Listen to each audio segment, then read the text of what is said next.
Oh, hi, welcome to Wisdom for Menopause and Beyond, where we talk about topics that are interesting for women mainly at midlife and older, and where we kind of share insights about what we've had, things that we've learnt, and things that we find useful generally. Things that we find, my clients find, things that we chat that we take for granted, but sometimes we don't realise that it's really good to share. So we're in a sharing platform. And today we're looking at some article that Alison's come across that says, "Is menopause a disability?" Yeah. Now, this woman who I assume Rachel Lancaster. She is. I'm a bit of a fan of Rachel because she has she writes regularly and she does a lot of things. She was the one that kind of found out all about the mythology of the figures around, millions of women leaving the workforce because of menopause.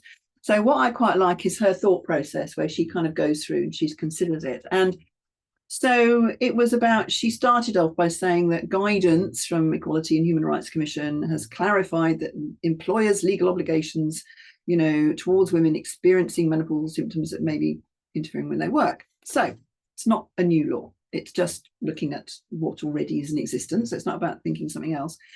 But she kind of says, and I think we'd agree with her, that she says she doesn't like this association. Is menopause a disability? Because as far as we're concerned, one healthy state to another healthy state. It's not a disability, it's a transition, it's natural. Yeah. So we're kind of thinking, my immediate reaction on looking, is menopause a disability, was absolutely not. Well, what Rachel's done is she's gone through and she's thought about it a bit more deeply than that, where she kind of says, well, it's about for women who are employed. It says there's the Equality Act 2010. Okay, workers are protected from discrimination on the basis of protected characteristics, including disability, age, and sex. So, what does a disability mean? And what it says is, if the symptoms have a long-term and substantial impact on a woman's ability to carry out normal day-to-day activities, they could be considered a disability. So that's one thing. And then the other thing is then you can't be discriminated against on that basis. So it's almost like if you're at work and you're one of the proportion of women who do have menopausal symptoms that seriously kind of are noticeable, that you found difficult to deal with. All right, we can come back. Hold that thought, because I do agree. I think when you were talking, it's a little bit of syntax that came into my mind, where you've got disabled and a disability, if you like, and it's tricky. Yeah, but there was that thing about saying, because you have a legal objection to conduct an assessment of workplace risks, make reasonable adjustments. So that's already in law. That's already there. Okay. And there is some guidance about, better ventilation. Anyway, so what it means is, if somebody, say a woman at work, she thought she was being discriminated against, or she was having a hard time because it was to do with things that she had as part of her menopause that were becoming, or whatever it was, that were impacting on her ability to work, she then would have a case to kind of say they're discriminating against me and all the rest of it. So maybe that's a positive. But what I also quite like is the point that she makes at the end, where she said, element of guidance. Oh, that's what we could call on the two protected characteristics, because menopause would fit into age and sex, because we go through it because we're women and we're of a particular age, so that's possible. But she quite likes this thing about menopause related leave needs to be classified as menopause related leave. How the hell do you decide what is menopause related leave, or where it's something else? Anyway, so I'm just throwing all of those things at you, because I know that Anne I think you have many things to react to in that. The first thing that strikes me is the fact that if you have this, you have this. Like, if you lose a leg, you can't grow a new one. Fine. So we're getting into this. If you have menopause, you are disabled. And that is something I fundamentally really gets me. If you are pregnant, you are not fundamentally broken.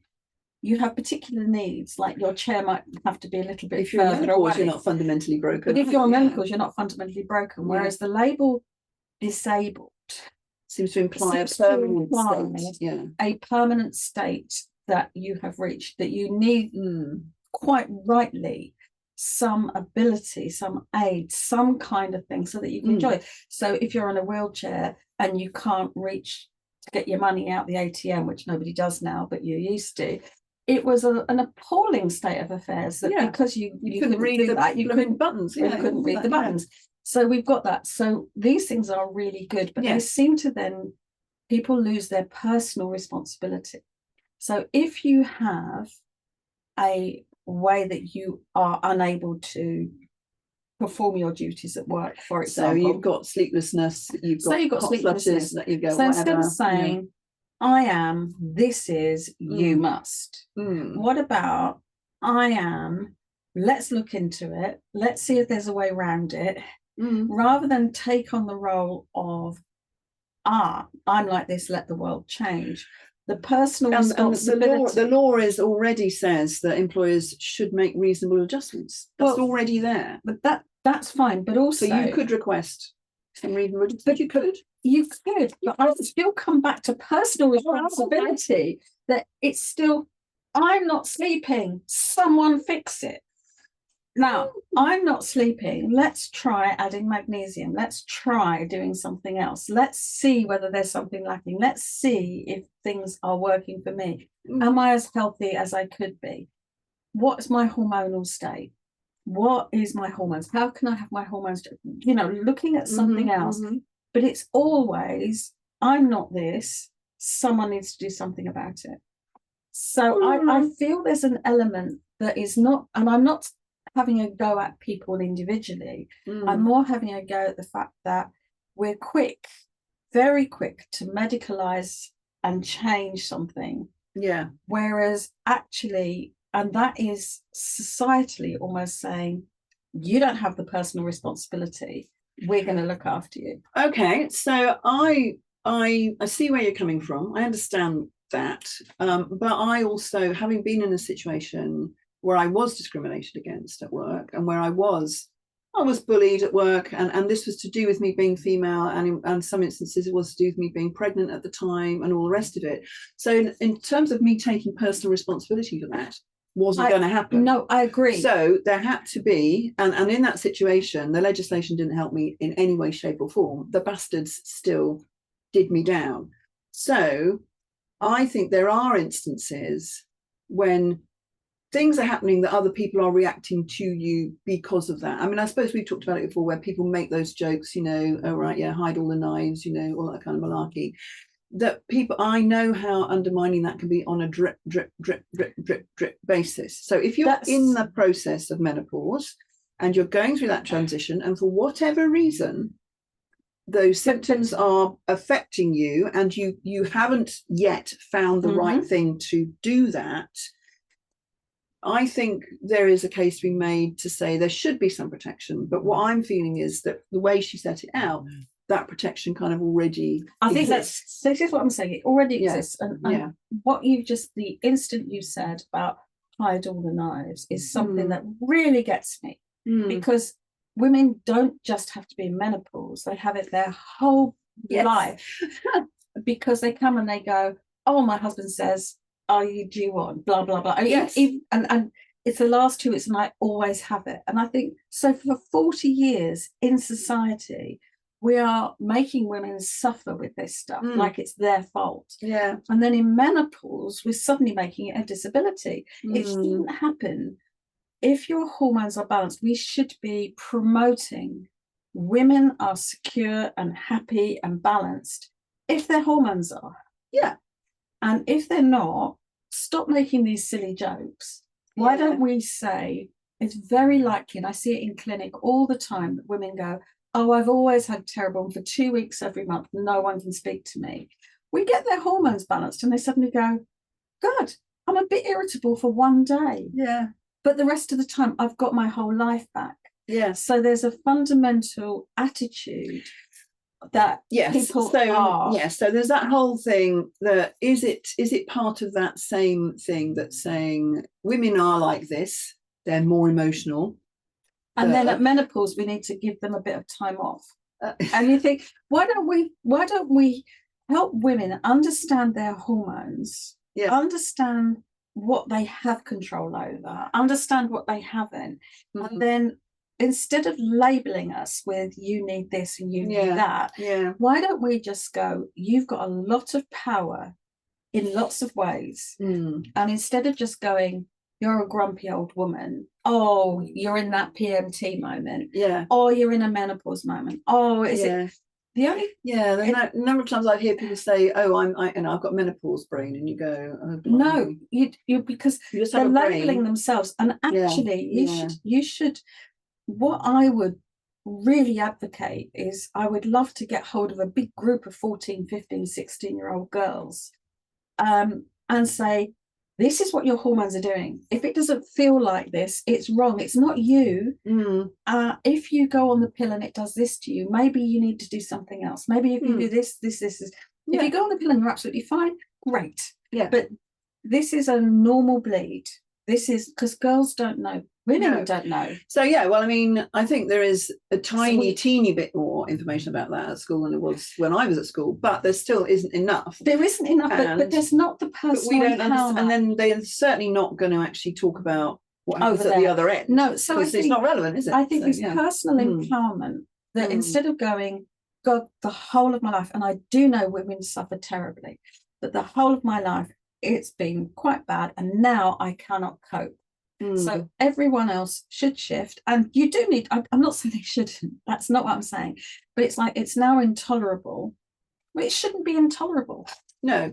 So and if women had 45 years, if you go back, or 40 years of understanding, knowing, planning, realizing what's good for them all their life, realizing what pregnancies changed, post-pregnancies changed.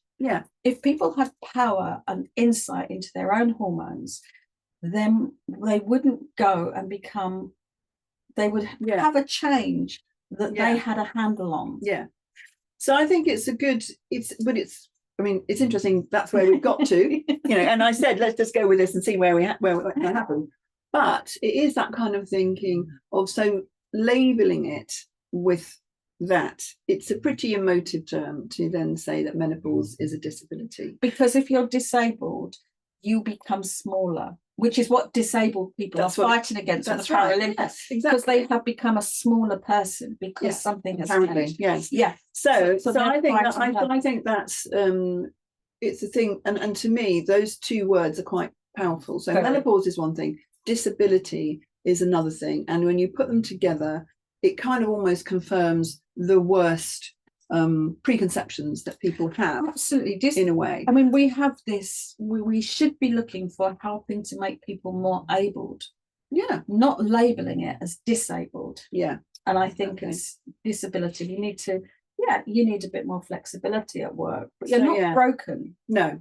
So we kind of probably don't agree with it being a disability, which I think is kind of what Rachel, a lot of it is what she's saying. She's kind of examining it from that fact.